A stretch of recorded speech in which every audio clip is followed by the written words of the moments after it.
Well, I continue to be impressed.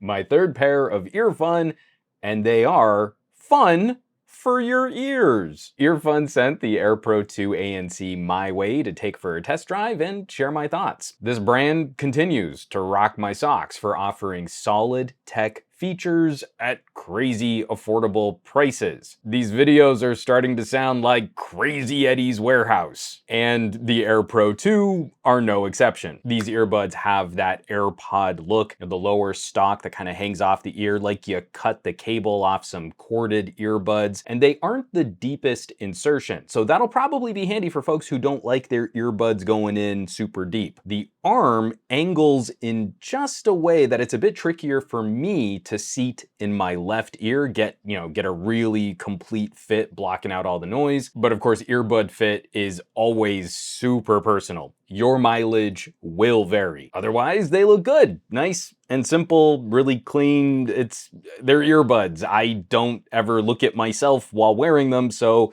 the design tends to matter less to me. It's the tech. The tech on tap is what's impressive here. So here we go, folks. I just gotta run down this list. Let's blow through this. Bluetooth 5.2 connecting over AAC, up to 7 hours of playtime. I got just over 5 with ANC enabled on my very first charge. A total of 34 hours of combined playtime with the case battery, and the case supports wireless charging. IPX5 water resistance, triple microphone array per ear, all tap controls. There are no buttons to operate. In-ear detection for automatically pausing when removed from your ear. There's solid active noise cancellation with automatic wind reduction, and they've got an ambient mode to hear the world around you. Full MSRP $99.99, currently listed on Amazon at $79.99, and there's a coupon code to bring them in even cheaper, listed in the description below this video. Whew.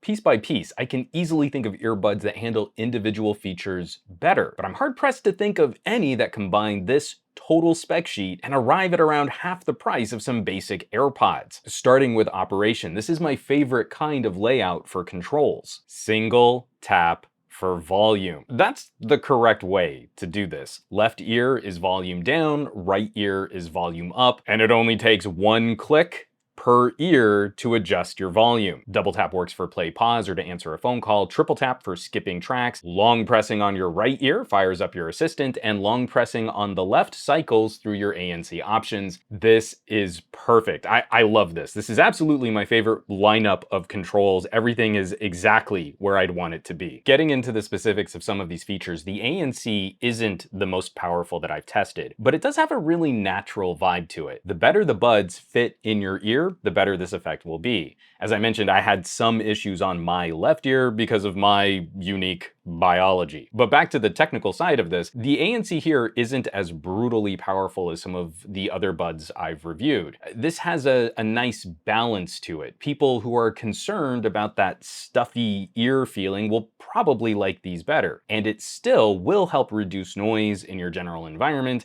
and that should help you listen at a lower and safer volume. I was really happy to hear that the ANC mode automatically implements wind reduction. Now, I find it kind of silly when wind mode is a different mode than ANC on some other buds. It's not uncommon for wind to be a contributing noise when you're also working out outside, you're dealing with traffic. But with all these fancy microphones at play, it was actually the transparency mode that kind of took me by surprise. Again, we're listening for natural.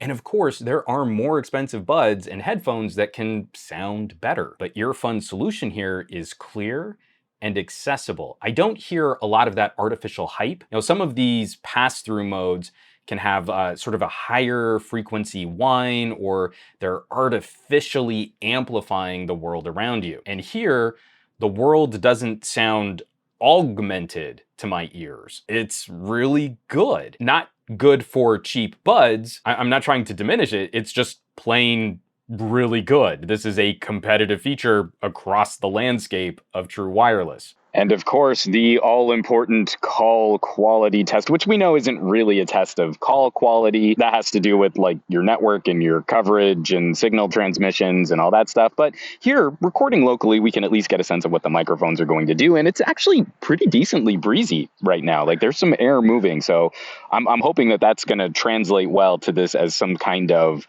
sort of locally recorded test. But otherwise, I think these sound pretty good. I have to reiterate, for those who are the mostest concerned about phone call fidelity, you should probably go back to a cable.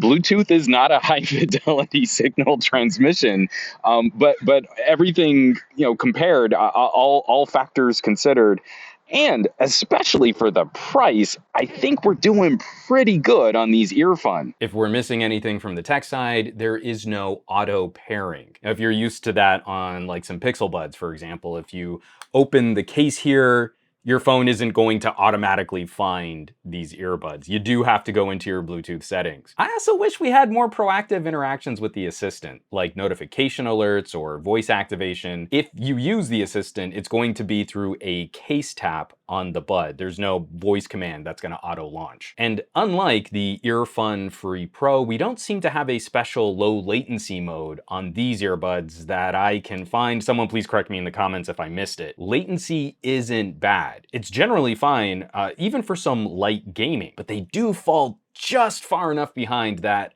I can't really count on them to play a game like Thumper, where the audio cues really matter to the gameplay. I can't be too upset about those emissions, though, when I can put these into my cart and shop them for 60 bucks. I really can't. I mean, this is incredible performance for the price tier, but these are earbuds, so how do they sound? Let's say bassy and consumer friendly. The hook here isn't on some idea of premium clarity or fidelity. These are stunning communicator buds with all the bells and whistles, and the tuning leans right into a popular consumer vibe. They genuinely sound good. Some solid thump in the lows, the highs don't get shrill or fatiguing. I could do with more articulation in the mids because I can always do with more mids, but I think this is the general shape, a loose, flat, smiley face that people will dig, especially when these are the buds you're gonna reach for to soundtrack other activities. They sound good when you want to sit and pay attention to some music or watch a movie, but they're Swiss Army knife options on a budget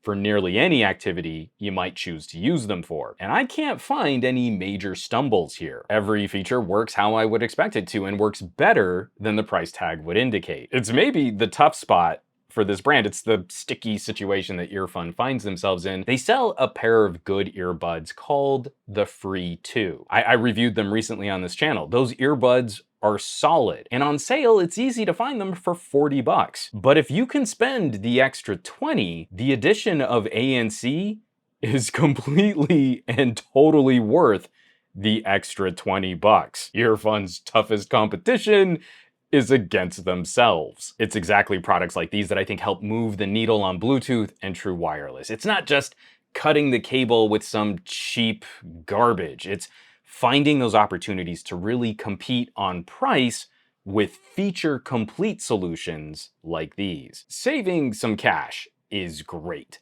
but it makes me all giddy when I can show something like this and we don't have to balance a bunch of compromises to reach that lower price. I will, of course, drop a link below where you can shop these puppies online. Make sure you use that coupon code. It makes it more worth it for less monies. As always, thanks so much for watching, for sharing these videos, subscribing to the channel. Supporting your favorite content creators has never been more critical. So I greatly appreciate those of you who are checking out the links below, maybe shopping a little merch. That kind of stuff really does help keep production rolling on this channel. You can find a full list of all my affiliates and partnerships on SomeGadgetGuy.com, or you might consider, just maybe, joining the list of names scrolling by on your screen from my Patreon, patreon.com/SomeGadgetGuy. This list is basically a collection of the coolest tech pals on the planet. So I hope you'll check them out. Now, you know where you can find me around the rest of the internet, at SomeGadgetGuy on the Twitters and the Twitch. Not so much on the Facebooks or the Instagrams, but I will catch you all on the next review.